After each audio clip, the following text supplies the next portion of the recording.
Hi there, and welcome to English with Shola. This is the review lesson of phrasal verbs 1 through 6 from 50 phrasal verbs used in business. First, we're just going to review each of the 6 phrasal verbs, and then you'll have to match the phrasal verb to the definition.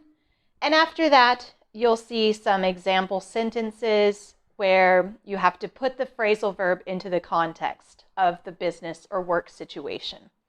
So grab your notebook and pen. As usual, let's get into it.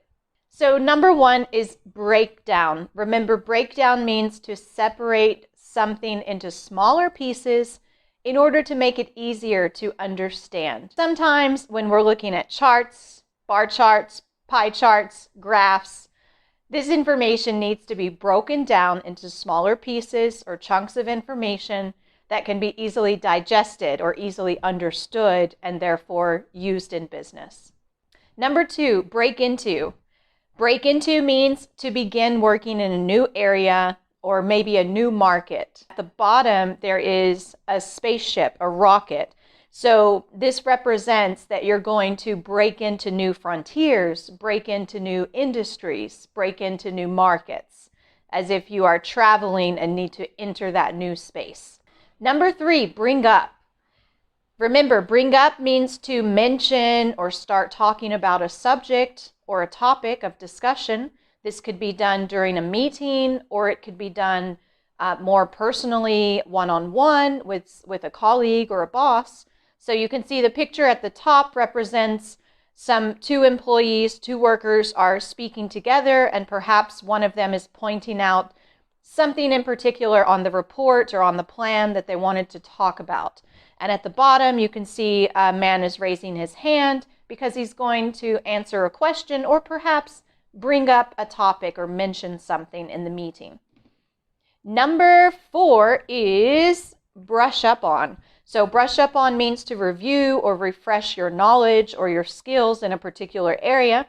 So the picture at the bottom, you see the building blocks, and this represents that you are building, that you are growing. So you need to improve yourself and continue with professional development.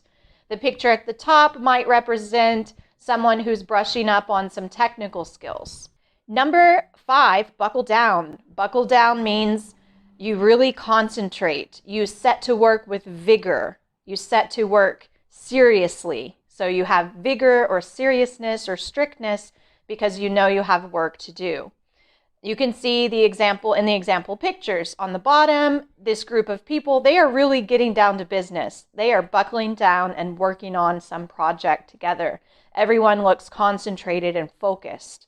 The picture at the top shows the wooden gears. We know the gears need to fit together and move together so that the machine is functioning and working. And the last one, number 6, is carry out. This means to complete, to accomplish, to carry out the assignment, to carry out research, to carry out analysis. It means you conduct it, perform it, or complete it. So the picture at the top, you can see someone is conducting perhaps some research or some planning. At the bottom, obviously, this is a scientist or definitely carrying out some analysis and research. So now let's take a look at the definitions, and you need to match the phrasal verb to the correct definition. I'll go ahead and read the letters, and you can pause the video to match, and then afterwards, of course, I'll tell you the answers. But first, let's just read the definitions. A, to discuss or mention a topic or issue, often leading to further discussion or action. B, to develop or enhance one's knowledge, skills, or understanding of a particular subject or area. C, to start working with seriousness and determination, especially after a period of distraction or procrastination. D, to divide something into smaller parts or components for a closer examination or analysis. E, to begin or start a task or activity, especially after a delay or period of inaction. F, to perform or complete a task, duty, or action as required or expected, often implying careful execution or adherence to a set of instructions or standards. So again, you can pause the video now if you'd like to read those definitions aloud, and so you have time to match them. When you are ready, unpause, and I'm going to share the answers. Here are the answers. So how'd you do?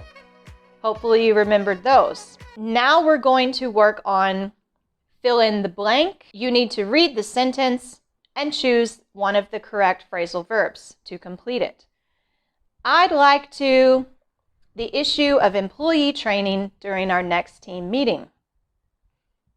The correct answer is,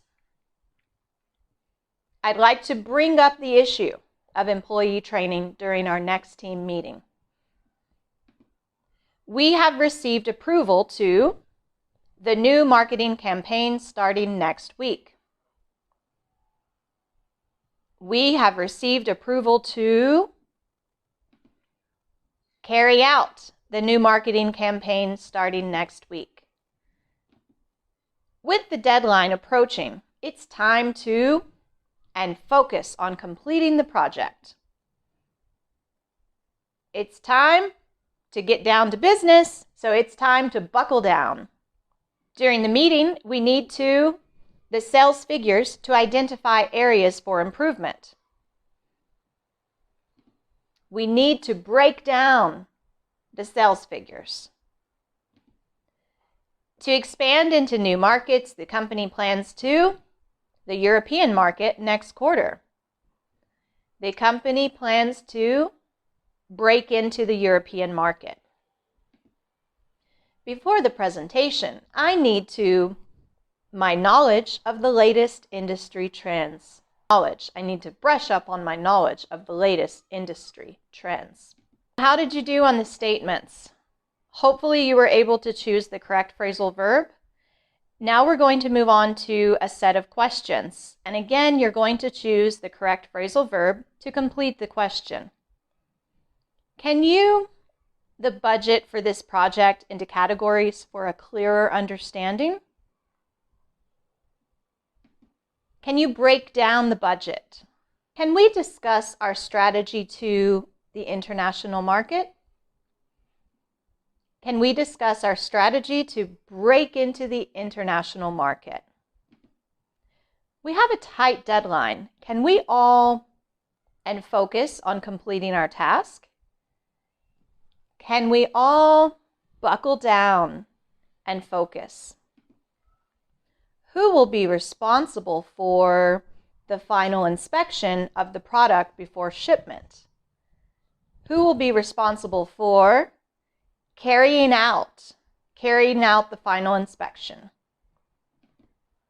I'd like the topic of team collaboration during our next meeting. I'd like to bring up the topic of team collaboration.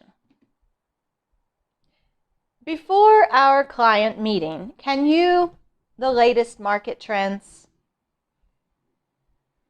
Can you brush up on the latest market trends?